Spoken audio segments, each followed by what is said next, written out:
Shabbos Daf Kuf Mem Dal. The first email comes to us from Yonason Fisgus. He's from Lakewood. He says he loves the shir and listens every day on the way to the hospital or at home on the weekend. Even sick with corona, I still listen. He wants to know, is there going to be a satellite location for the Siyum in Lakewood? And the answer is yes. Baruch Hashem, we're up to 88 different locations, and one of them is Lakewood. And one of them is in Muncie, headed by Yossi Klein from Superior Plumbing in Muncie. And he says he wants you to know that he's not going to be outdone by the Borough Park Flatbush Siyum. Although they already have a menu and a party planner, etc., his party is going to be amazing. So, if you live in Muncie, check out Yossi Klein from Superior Plumbing. We learned that when it comes to pomegranates and strawberries, it depends. If you designate the strawberries for food and they ooze liquid on Shabbos, you're allowed to drink it. But if you designate it for squeezing and they ooze liquid on Shabbos, it's also to drink. What about the in-between category? Stam, Parev, undesignated. Says the Gemara Shmuel, according to Rabbi Yehuda, holds that it's considered mashkim. It's considered designated for squeezing and it's also to drink. The big question is, after a 6-step question, the Gemara's bottom line is, you see that if you have, it says in the Mishnah, if you have grapes and olives in a basket, it says liratzon. If the person has intent that he wants the liquid, then it's aser, it's mikabel tuma.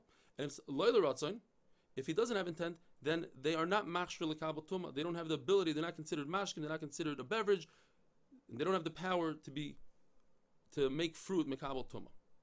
The question is, the most severe category are grapes and olives. That's what everybody squeezes. Yet you have to have intent. So how come over here when it comes to strawberries you don't have to have intent?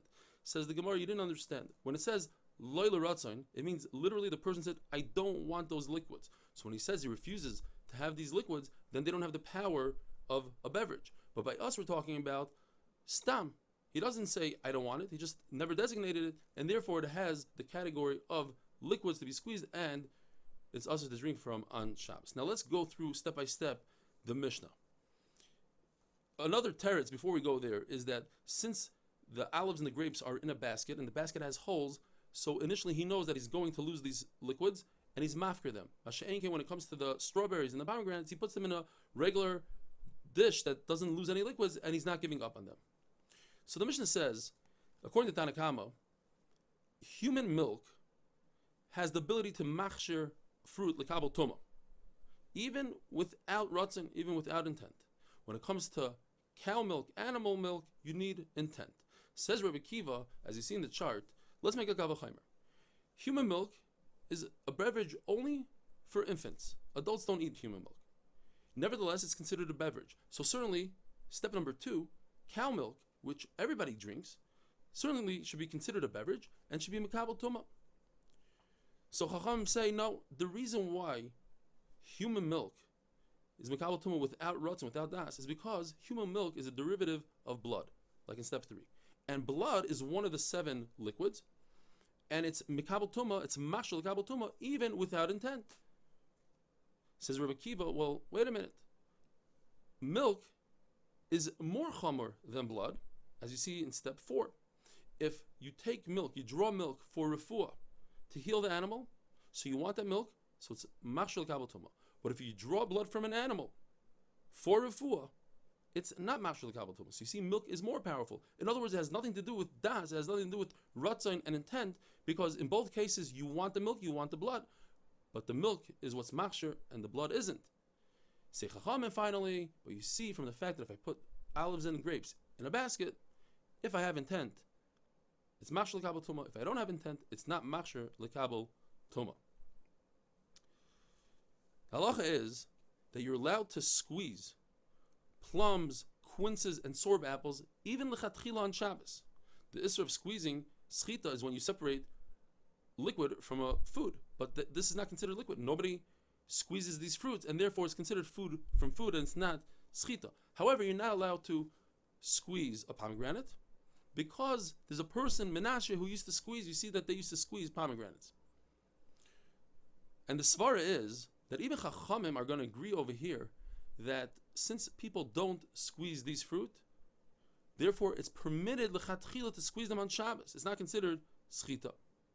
The Gemara tells us that a mikvah, typically, if you introduce 3 lug of just regular drawn water, you passel the mikvah. But if you introduce something that changes the coloration of the mikvah, even one drop of it passels the mikvah. Therefore, if I squeeze a beet into the mikvah, I passel the mikvah because I changed the color. Now it turned reddish. And the Gemara explains that is because it has to be a liquid. And by me squeezing the beet, I decided, I had an intent to make the beet a liquid, even though typically people don't squeeze it. So then why does the Brisa say that if I have intent to squeeze a plum, a quince, sorb apple, it's permitted on Shabbos, but I had intent to squeeze it? The answer is, says Rashi explains the whole sugi beautifully, is that because the only reason I squeeze them is to make them sweeter. If so, pomegranates are in the same category, it's in the same Brisa. Yet it says it's also to squeeze a pomegranate. I'm just squeezing it to make it sweeter.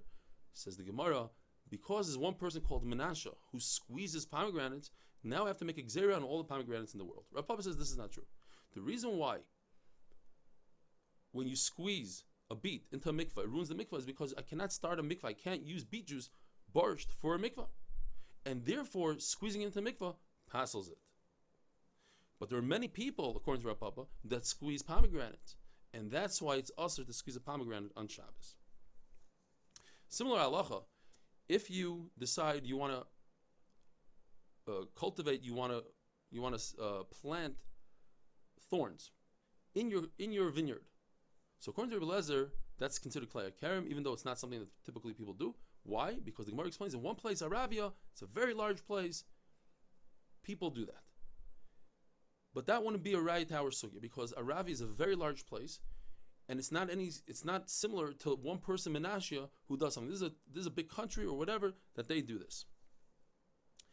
The Gemara tells us there's something called moichal. It's liquid that comes out of olives, and there are 3 stages. The first stage is clear liquid. Everybody agrees that that's not considered a mashka. And according to Rabbi Yaakov, you don't want it to come out. According to Rabbi Shimon, it's not a mashka. Whatever comes out in the 3rd stage, when you put it into a net and you squeeze it, according to everybody, that's considered a mashka. It's mashal kabel tuma.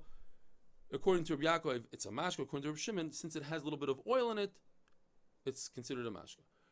But the middle step, where it's there for a long time and it heats up and comes out, that's where you have a machlokes. According to Rabbi Yaakov, it's asur, it's a mashka. According to Rabbi Shimon, it's not.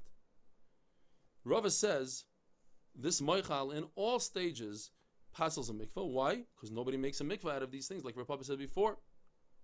And according to Abaye, if it's not a mashka, it doesn't passel the mikvah. Have a wonderful day.